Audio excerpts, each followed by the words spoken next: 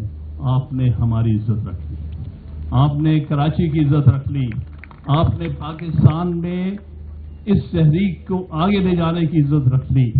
میں آپ کا فردن بھی سارے پاکستان کے وکلا کی طرف سے بھی ممنون ہوں.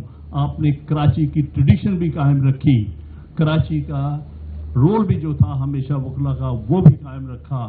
انشاءاللہ تعالی آئندہ آنے والے وقتوں میں آپ نے اس جو جنگ ہے اس میں آگے رہنا ہے. میں ایک suggestion apart in addition to جو سجیشن منیر ملک صاحب نے دی ہے, میں پوری طرح 100% اتفاق کرتے ہوئے میں یہ کہوں گا کہ آپ ایک ایکشن کمیٹی بنائیے گا جو اس تحریک کو آگے لے کے جائے, جیسے ہم نے 2007 میں بنائی تھی.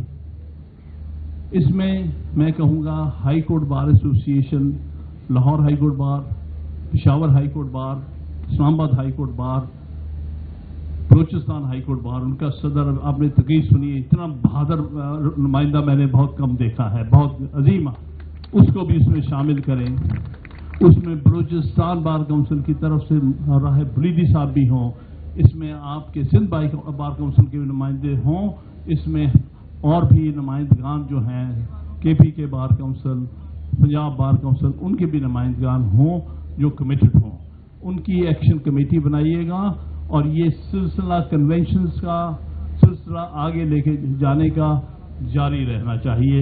میں آپ سے بہت بہت ممنون ہوں اور یہی ریکویسٹ کرتا ہوں کہ اس معاملے کو یہاں پر نہیں رکنا, ابھی ہم نے بہت فاصلہ طے کرنا ہے کیونکہ وہ منزلیں بہت ساری ہیں جو کہ ہمارے خلاف استعمال ہو